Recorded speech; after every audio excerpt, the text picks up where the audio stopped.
Nah, sahur kita hari ini juga akan ditemani oleh Ustadz Dasat Latif yang sudah terhubung melalui sambungan telepon. Nah, halo, selamat pagi Ustadz. Selamat pagi, Mbak. Iya, kami sudah mengumpulkan beberapa pertanyaan dari warganet soal puasa di tengah pandemi. Dan ini pertanyaannya yang pertama. Ya, saya langsung bacakan pertanyaan pertama dari @arinanda_m. Ustadz, bagaimana hukum sholat yang sebelumnya ini kita sudah memakai parfum beralkohol? Sah atau tidak ya Ustadz? Ya, parfum apabila kadarnya melebihi 50%, dalam arti memang lebih banyak alkoholnya daripada parfumnya, maka itu ulama bersepakat dia membatalkan sholatnya karena dia ada barang haram di dalamnya. Tetapi apabila alkohol itu hanya sedikit saja di dalamnya, maka terjadi ikhtilaf di antara pendapat ulama. Ikhtilaf artinya selisih pendapat. Ada yang mengatakan dibolehkan, ada yang mengatakan tidak dibolehkan sama sekali, tetap tidak dibolehkan. Nah, sesuatu yang samar-samar, subhat namanya dalam bahasa agamanya, kata Nabi, apabila kalian ingin selamat, maka sesuatu yang subhat ditinggalkan. Itulah sebabnya sekarang sudah banyak mulai dijual parfum yang tanpa alkohol. Nah, saya menyarankan untuk tidak menggunakannya. Jadi mending nggak usah pakai ya, Tat?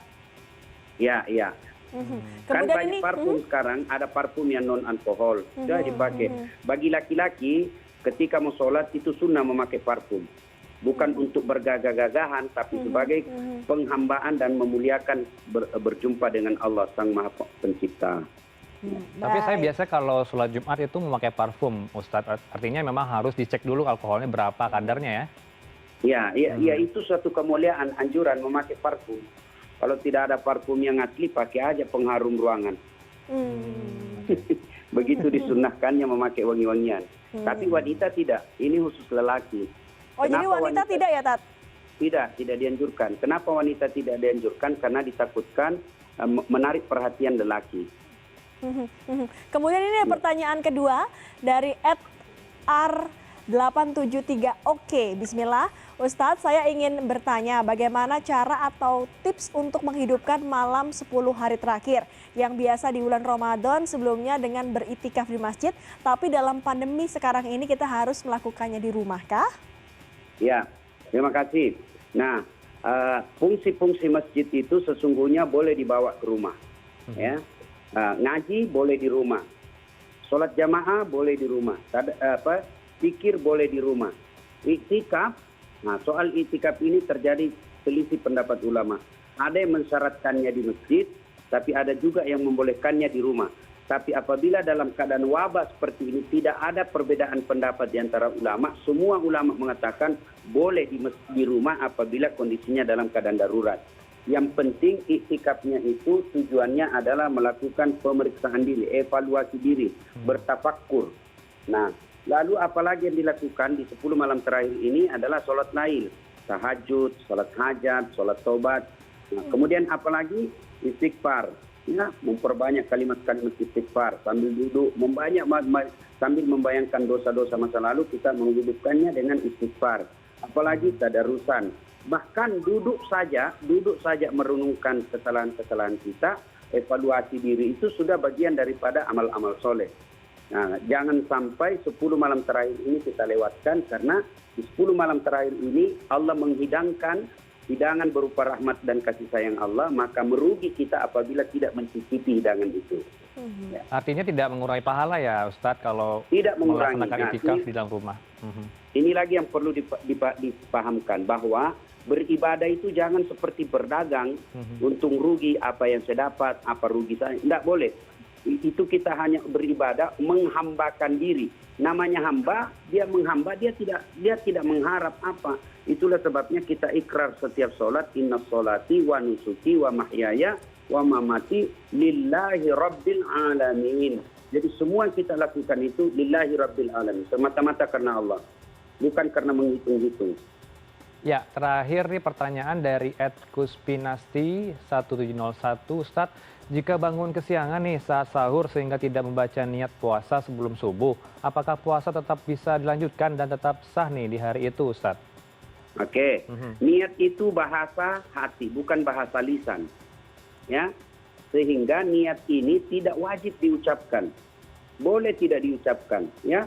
Apabila awal Ramadan dia sudah ada niatnya, sudah tidak diucapkan, ya, sudah ada dalam hatinya bahwa insya Allah saya akan puasa sebulan penuh, itu sudah niat.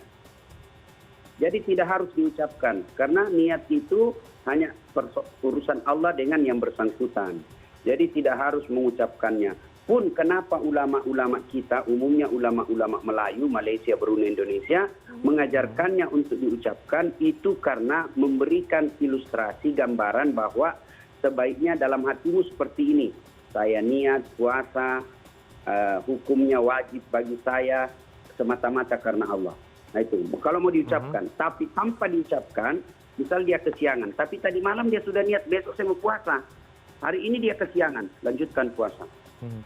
Kalau pertanyaan dari saya boleh satu Ustadz, kalau dalam kondisi tidak fit, apakah tetap dianjurkan untuk berpuasa atau bagaimana Ustadz? Apakah tetap berhenti puasanya, langsung berbuka atau tanggung itu 2 jam lagi berbuka gitu? Bagaimana ya Ustadz?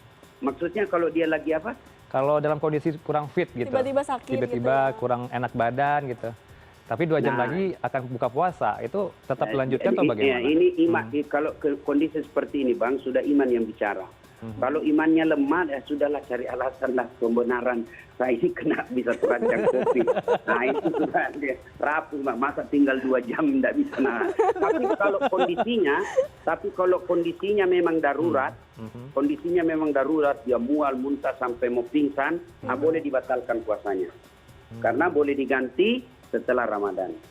Jadi intinya dalam syariah hukum Islam, apabila sudah mengancam jiwa, maka yang wajib itu bisa ditanggalkan ketika dia sudah mengancam jiwa.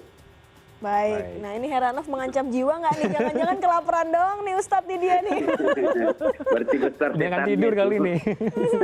Baik. Baik, terima kasih banyak Ustadz Dasat Latif yang sudah memberikan jawaban yang begitu lengkap tadi. Ada 4 pertanyaan, 3 dari netizen dan 1 dari Heranov. Terima kasih Ustadz. Semoga puasanya lancar dan selalu sehat. Assalamualaikum Ustadz. Waalaikumsalam.